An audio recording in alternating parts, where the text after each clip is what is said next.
Hello, this is Jesse Rosenberger from Meteor. This talk will be a continuing episode in the Meteor 1.5 saga. I'm thrilled to say that the official release of Meteor 1.5 is out now. That's an awesome development for us at Meteor. If you haven't been following the exciting developments happening on Meteor 1.5, that's okay. I've been quite preoccupied with non-Meteor 1.5 tasks myself, but rest assured, Ben Newman has been hard at work seeing it through to fruition. If you're interested in the gritty details, the Meteor 1.5 pull request is the best place to see how the release has evolved and a lot of the considerations which have gone into it. In short, though, if you've seen the Meteor roadmap, you'll know that improving client-side application startup time is the main goal of Meteor 1.5. And the headliner for Meteor 1.5 is the dynamic import statement. If you haven't already watched Ben's talk about dynamic imports from the last meetup and on the Meteor blog, it's certainly worth watching, as one of the takeaways from that talk is the realization that it's already possible to defer the initial execution time of various components by changing top-level imports to nested imports. Additionally, Ben showed that with dynamic imports in Meteor 1.5, developers can remove the digital weight of components which are not immediately needed from the initial download. They can then decide to either not retrieve those components at all or defer their retrieval until a more opportune time. The initial download of your application's code is what we refer to as the initial client bundle. So I'm going to talk about analyzing that bundle and show how critical the data from that analysis will be for Meteor 1.5. I've titled this talk MOUS, Modules of Unusual Size, which I hope at least one Princess Bride fan out there will appreciate. In this talk, I intend to show you that modules of unusual size might live in your project and also give you an understanding of the bundles which clients are downloading. And most importantly, show how a new feature we've just built for Meteor 1.5 will make it easier for you to find them. Now first, what kind of bundles are there? Well, there's different kinds of bundles for different types of code. For example, CSS and JavaScript are each packaged in their own bundle. And of course, there are server-side bundles too. There's certainly room for discussion for server-side bundles, and importing CSS files dynamically in the client is certainly possible as well. But for now, we'll focus on the initial JavaScript bundle for the client. To make that first load as quick as possible, we should be trying to make the bundle as lean as possible. Therefore, it's really important to know what's going into this initial client bundle. This is especially important in Meteor 1.5 as we start to make considerations about what can be changed into a dynamic import. In other words, what could wait and doesn't need to be there at first load. Now, it might be tempting to change everything in your application to a dynamic import, but dynamic imports do have a cost associated with them, such as round trips to the server, cache checks, etc. So I'll certainly suggest that you avoid that temptation until you have data to back it up. For example, if you have some code that is always executed on every visit and that code is relatively small, it may not make sense to add the overhead of a dynamic import when it would be better off in the initial bundle. You might ask, why would my initial client bundle be so large? Well, in everyday development, we use many external dependencies to make development easier. These modules all come with a particular feature set, and depending on that feature set, the package may have significant complexity in the form of code. For dependencies which should only be on the server, it's really not too big of a deal. You certainly don't want to install more than necessary, but the real concern comes into play when it comes time to send those dependencies over the wire to the client. I'm going to show you how to see what it is that you're sending to the client. For starters, I'm going to create a basic Meteor application and fire it up. And for this app, I'm going to use Meteor 1.5 RC0, which just came out.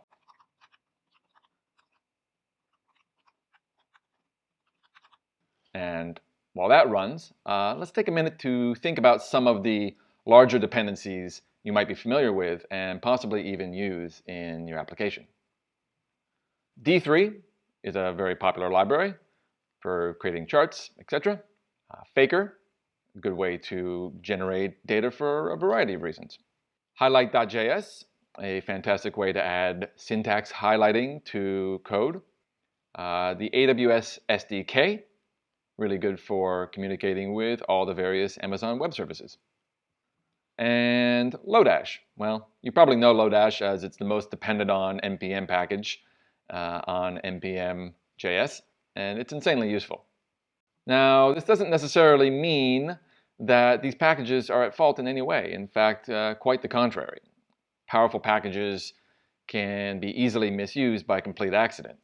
Oftentimes, they have hundreds of features and you only need 1 or 5. For example, if you were to install Google's Material Design Icons package, you'd find that you just installed 356 megabytes of really cool icons into your application's node modules directory, but maybe you only wanted 1 of them.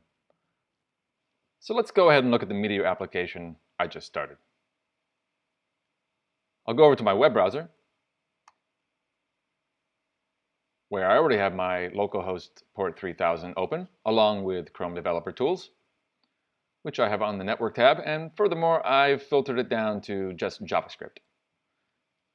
If I go ahead and sort this list, you'll notice there's a lot of individual files being sent over the wire. This is because in development mode, Meteor avoids the costly task of combining and minifying files in an effort to reload as quickly as possible and allow you to continue on your way. You're running on localhost with no network latency, so everything still happens quickly. However, because the minification process doesn't take place in development, the sizes you see here are the full sources of the included dependencies with comments, whitespace, and a lot of additional data. You can get a rough idea of what's taking up space by looking at these 2 very important numbers. The top number is the compressed size. The bottom number is the size of the actual content, or uncompressed size. So by default, gzip compresses everything between the server and the client, and we get some real benefit there. You can see the jQuery is taking up 1.2 megabytes uncompressed, and the modules.js below that is taking up an even 1 megabyte. Let's get our base project size down a bit before proceeding. Since we've just started, instead of modifying this application, I'll just create a new app. Now there are different options you can pass to Meteor Create, which affect the way that the app is created, and we can see those options by running Meteor Create -- help, but as you can see explained here, one of those options is Meteor Create -- bear. So I'll just go ahead and use that. If you're not familiar with the -- bear flag, it essentially creates a completely empty Meteor project instead of having the default Blaze templates and folder structure. There's also a -- full flag, which creates a more complex, scaffolded application on par with the Meteor Guide recommendations, but we're going for almost empty here.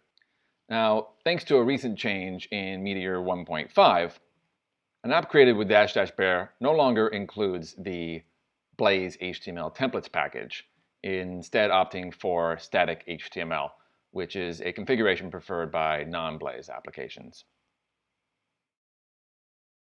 Now that that's running, I'll go back to my browser and reload.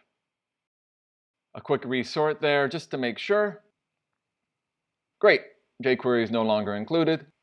So the top size contender is now modules.js. Now, the module's name itself comes from the name of the Meteor package responsible for supporting NPM dependencies, and this is something which first surfaced in Meteor 1.3. So the way this works is that all the node module files which you Meteor npm install in your application and are used by the client are packaged up into this one modules.js package. In fact, if we take a peek inside this modules.js file, we'll see that there is a rough concatenation of all the node modules that the client actually uses, and the format is one which the module loader can consume. I'm going to install a bunch of big dependencies into my Meteor app and try to make it unreasonably large, especially for how simple it is, because it's just a blank page, right? Well, this shouldn't be too hard.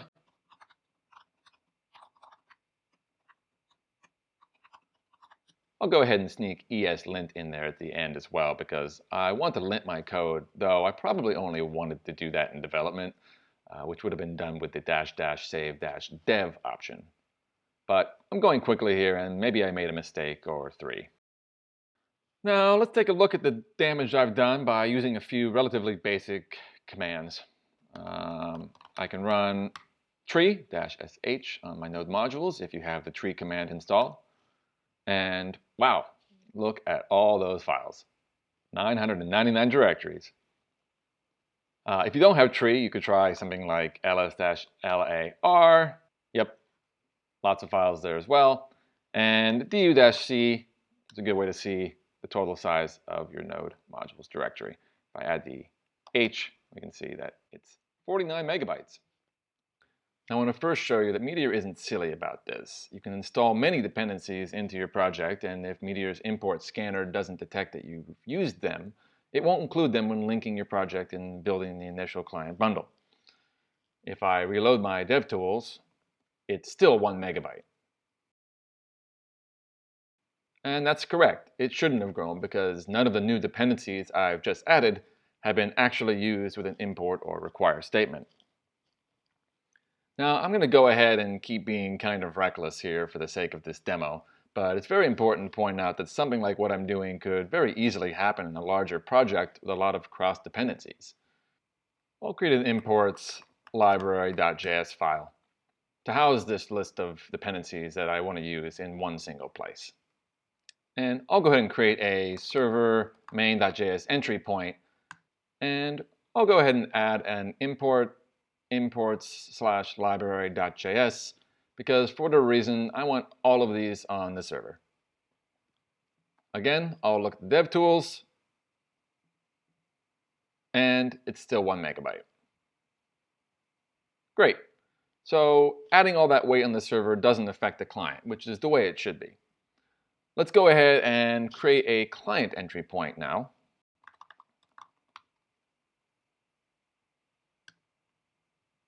Now, maybe I want to use Faker to generate fake latitude and longitude data. But I'm not really paying attention, or I'm just not aware. So I'm going to go ahead and do the same thing I did on the server, which is import imports library.js. Okay, back to DevTools.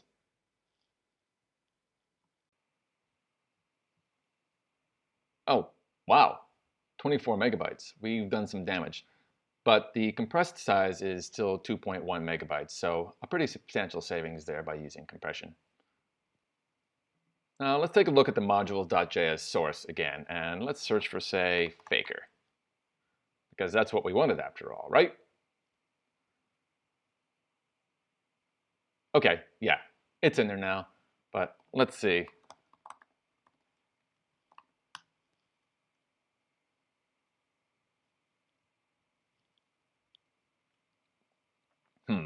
My browser's not behaving very well with this 24 megabyte file, so I'm just going to go ahead and close it. It's pretty safe to assume that highlight.js is in there as well. Things would probably be greatly improved if the files were minified and those long variable names and whitespace and comments were all removed. But that happens in production normally. And again, let's remember minified and gzipped numbers are really the metrics which are the most telling and matter in the wild when the bundle needs to be shipped over the wire to the client. Let's dig into that a bit more, but first, let's take a peek inside of the already generated Meteor bundle for this application. If we go into .meteor/local build programs web.browser and do an ls, or really an ls-lar for recursive, we'll see all the files that we saw in DevTools that are being shipped to the client. Now, I'm going to restart Meteor with a special -- production option. If we take a look at Meteor run -- help, we'll see that this simulates production mode by minifying and bundling CSS and JS files. So this is not the way you should be running Meteor in production by any means. This simply causes a normal Meteor run to do the full, more costly minification, bundling each time you save a file. This is great for determining the benefits of each change, but it's a little bit slower. So now, once this starts up, we'll go into the DevTools and reload, and we can see that there's only one single file now with this file name which is a computed SHA hash based on the contents of the file. And most importantly, the file size is now 912 kilobytes fully compressed and 3.1 megabytes uncompressed. Still pretty big, but a big improvement. If we click on it, we'll see that the contents are quite jumbled and difficult to read, and all of our verbose variable names and the white space is mostly gone. Now I'm going to show you some new output, which is available in Meteor 1.5, which will enable us to start getting real metrics about what's in this bundle and what we're shipping to our clients in production. If we go back into the Meteor local build programs web.browser directory, which we looked in a minute ago, we'll see that there's now just a few files in here. There's a hash.js file, which matches up with the name that we saw in the DevTools, but there's also a hash.stats.json file. Let's go ahead and look at that file.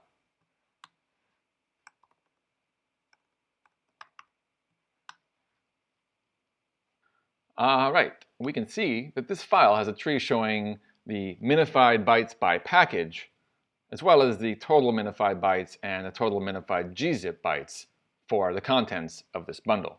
And the byte sizes on each of the leaves represents the actual minified byte size of those individual files. So these numbers enable us to really get an idea of not only what is actually being included in the bundle, but more specifically, the weight of each of those files. Now, while you're free to do whatever you'd like with this data, I'm going to show you a new tool coming with Meteor 1.5, which makes it very easy to visualize this data. And that's the Meteor Bundle Visualizer package. I'll go ahead and Meteor add Bundle Visualizer.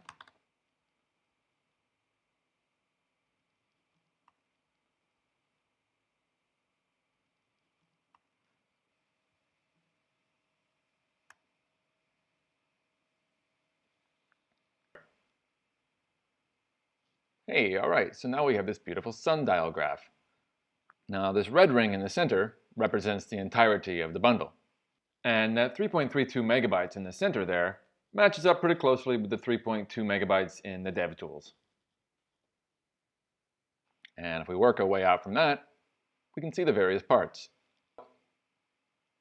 We get more and more refined. So it looks like the Faker module is taking up quite a bit of space, 40% of the bundle.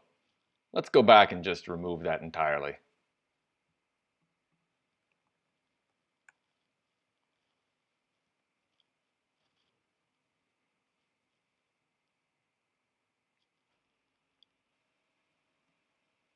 Awesome. Now, if I look at that center, I see it's gone down quite a bit, and the Faker is nowhere to be found. Highlight.js is taking up quite a bit of room too, so I'm going to remove that.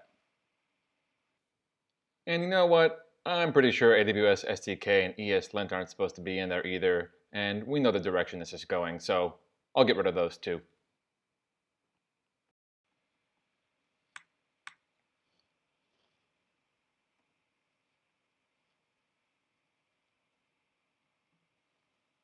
Okay, so that's quite a bit better. 518 kilobytes, and we can see that Lodash and some of the core modules are there, and we're okay with that. But one thing you'll notice here is that the bundle visualizer itself is actually taking up quite a bit of room. There's that D3 library.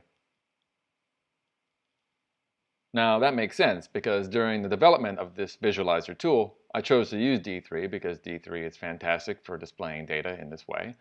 And it's a tool we use quite a bit at MDG on other products, but it is kind of a large project.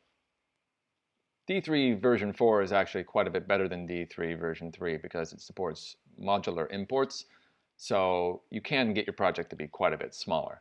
But because this is a bundle analyzer, I definitely want to try to avoid having that reported in the stat.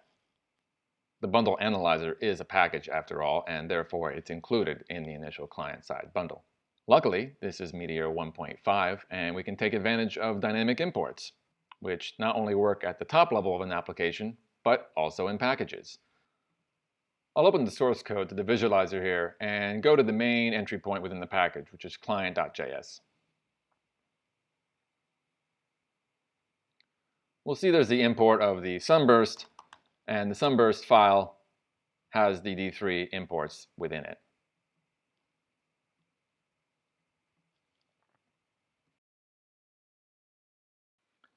If I change the static import to a dynamic import, the import will return a promise. The promise will be resolved when the import is ready to use, and will then proceed with rendering the sunburst via the main method.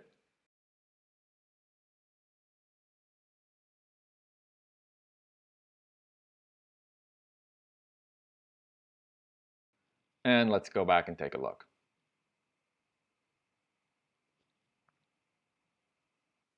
Okay, so the bundle size has dropped again, and the D3 package is no longer showing up. Additionally, it's worth pointing out that dynamic imports are also cached on the client independently. So assuming that the package doesn't change, future loads of this page won't incur the round trip to the server to fetch the sunburst.js file, but rather fetch it from the local cache. I think that's it. Internally, we're excited that it's now easier than ever to analyze the contents of these client bundles. We have some pretty large projects using Meteor, and the larger they get, the easier it is for dependencies to get bulky. This makes it so anyone can easily do an analysis on what's taking up the space. In fact, within minutes of my initial testing of this visualizer on some projects at MDG, I found dependencies which were taking up a lot of space and even identified some which weren't supposed to be there at all. As a perfect candidate for becoming a dynamic import, highlight.js. We use it for providing syntax highlighting on GraphQL queries in our Apollo products. However, we only use it on certain pages, and it's not a tiny package by any means, so it's certainly not important to load it right away on every page. We look forward to speeding up some of our own initial page load times with enhancements just like this. I really hope you'll enjoy this utility. It's part of our goal for providing you better tools for deciding when JavaScript is loaded or executed. Again, the stats which this package uses are available within all Meteor 1.5 apps, whether you use the visualizer or not. As long as you use the minifier packages, specifically the standard minifier.js package, which you should be, you'll get the stats available in your bundle. We certainly encourage the community to iterate on this package via issues and pull requests, or if you have an idea for a completely different package, we hope you'll find the new data we've exposed helpful for making your own package and hopefully sharing it with the community. That's the end of my demo. I hope you found it helpful, and I hope you all have a great night.